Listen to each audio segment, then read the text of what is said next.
as you know, I'm Hayley Joy, the owner and designer of the Hayley Joy collections. Where did it all start?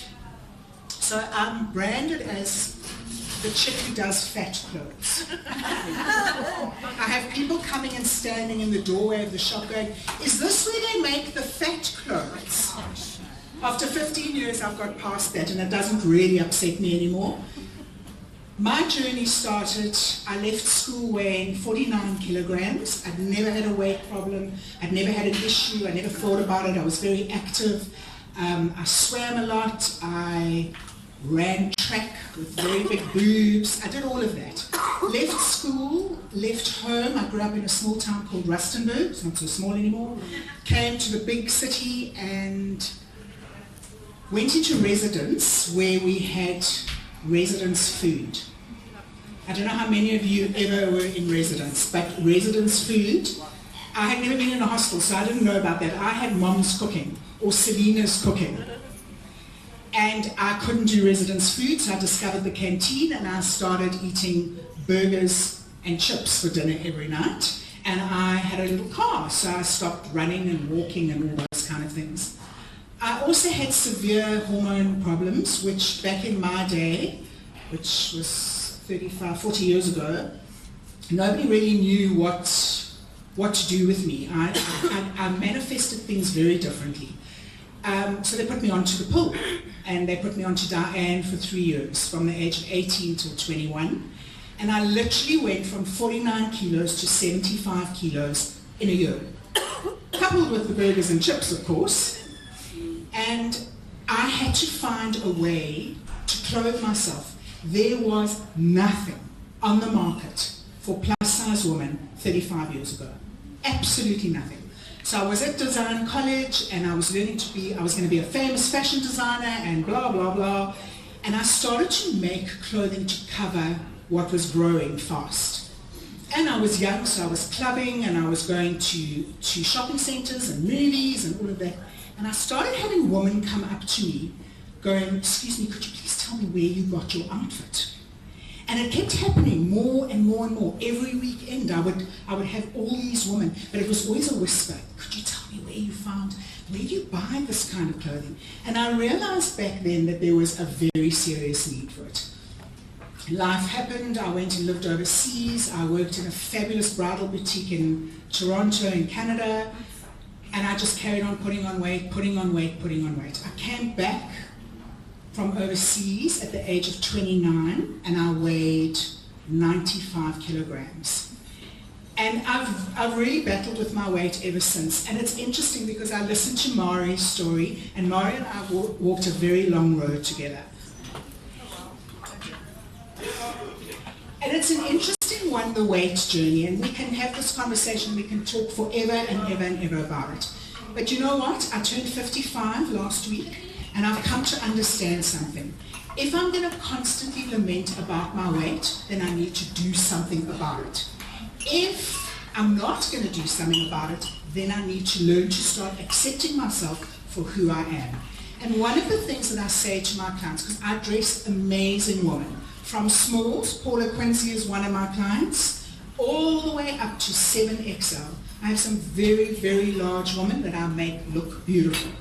But what I say to them when they go, oh no, I'm going to Vietnam, it's going to be 45 degrees, but I will never, ever show my arms. And I'm like, why not? I ask this question, what makes us all think that we're so special that everybody's looking at your arms? They're taking that moment and they're looking at your arms. They're not. They're on Facebook scrolling. They are not looking at your arms. And it's an interesting thing about South Africa and especially Johannesburg. We will not show, oh my God, my arms are fat, my arms are lumpy, my arms are this, my arms. Nobody is looking at your arms. They are scrolling on Facebook. I promise you. I've watched them. So, 50, let me go back a little bit. At the age of 40, I gave up smoking, which is a very intelligent thing to do when you're overweight, to give up smoking. And I was fine. Everything was good. I never craved. I didn't think. I was like, wow, this is amazing. And about 6 weeks later, I literally hit the wall, bang, went splat and had a complete and utter breakdown. Everything, emotional, physical, I could not get out of bed. Now, I was the girl that didn't do breakdowns. I was the girl that always said, get a grip. Get a grip. There's no such thing as a nervous breakdown. There's no such thing as anxiety. I was that judgmental girl until it happened to me. And a very, very long process. I had two choices. So the easy choice was to get onto the medication and mask it all and just put it to sleep. The other way to do it was to go in and identify what it was that actually triggered such a dramatic breakdown. And I did 7 years of intense work. One of the things that I did was I committed, so I had never been able to commit to anything except work. Work. One of the things I committed to was seeing a spiritual massage therapist every Tuesday afternoon at 5 o'clock, come what may. And her and I had made a deal that it was non-negotiable unless she was on school holidays with her kids. Other than that, I had to be there. And I worked really hard at doing that thing of finding all the excuses why I couldn't go. In the process of uncovering what it was that had triggered all these things and I'd thrown the crutch away, and now I had to face myself every morning without running out onto the patio to have a cigarette, I started to come to this thing that I had a gift that I wasn't sharing. And I was actually doing myself and all the future women whose lives I was going to change a huge disservice. And we started to unpack, how would I change those women's lives? I was the girl who said, I'll never do retail. Oh my word, the country's in a mess, the economy's in a mess. Oh, I don't want to pay a landlord. Oh, I had a million excuses.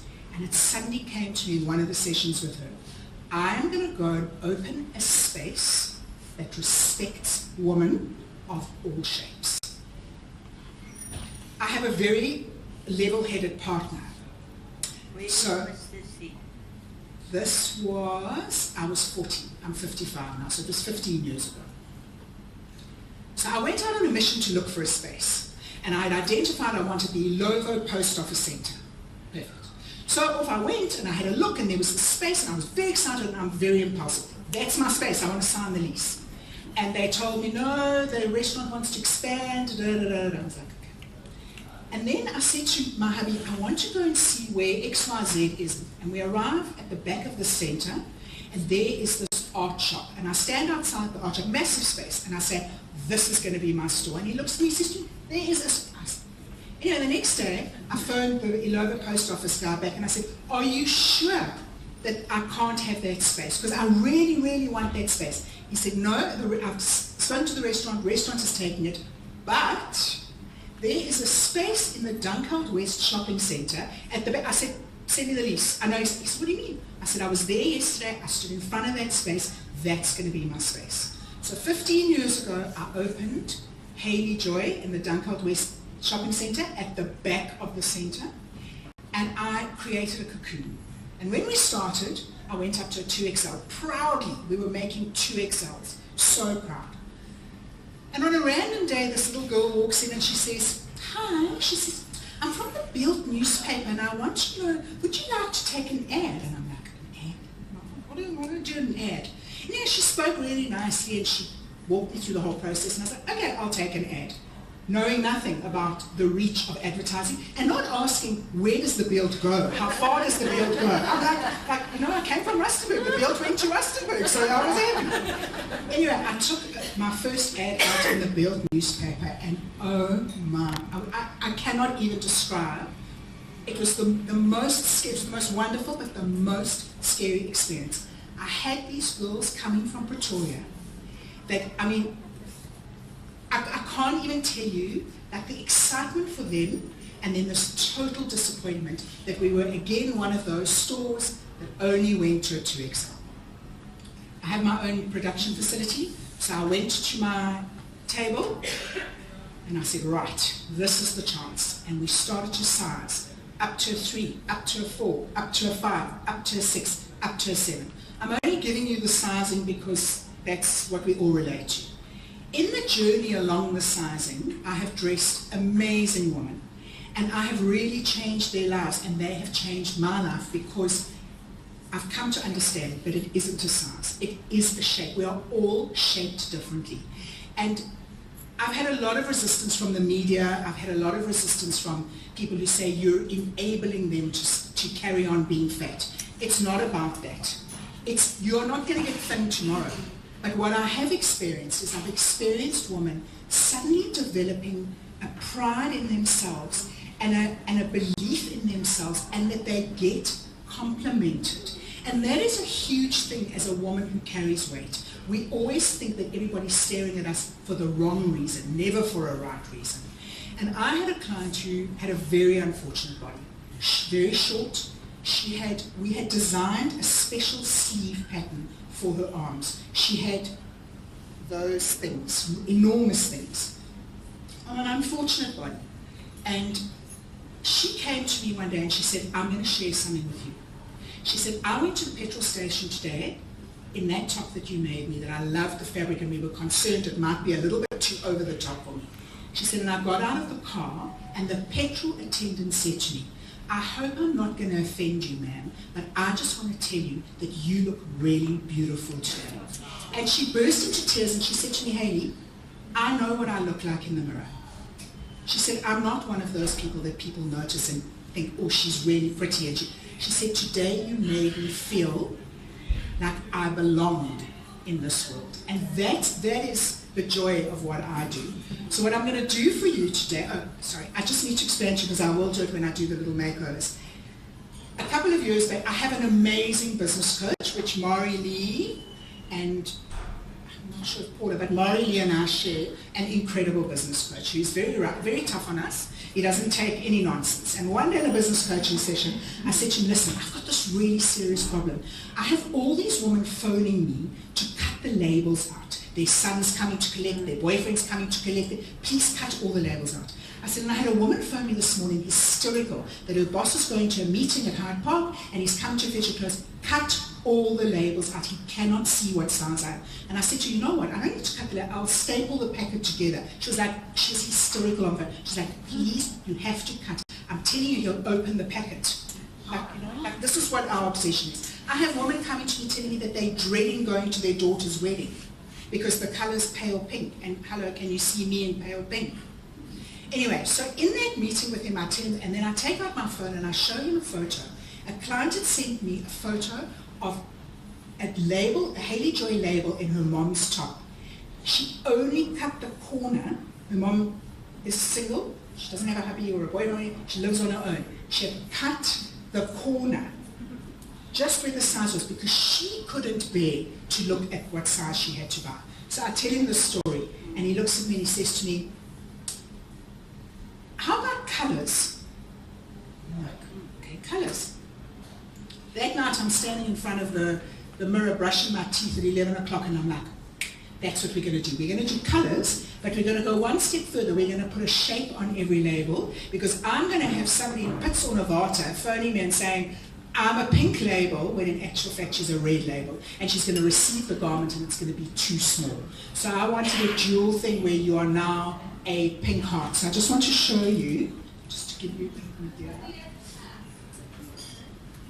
I'm not sure if you'll all be able to see it, but that's what our label looks like. So it's a pink label and it has a little heart in the corner. So you can take your jacket off, you can throw it across the chair, you can hang it on the back of a chair in a restaurant and nobody will ever know your size. Because sadly we are all hung up about our sizes and I've made peace with that. So I found a way to make you all feel comfortable about what color you're wearing. And also interestingly, when we're in the store and we're doing a fitting on a client, if her husband's sitting on the couch and one of the sales assistants are on that end of the store and I'm here with the client and I'm like, can you please bring me a green?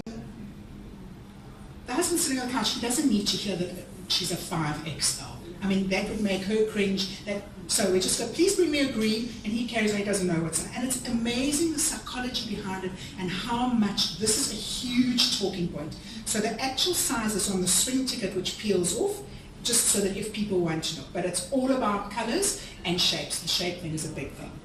So ladies, on that note, I'm going to bring out two models. Where are my models? I'm not going to hear you. At the back. Okay. So I'm going to hold it for Okay, you. you just follow me. Yes. Okay.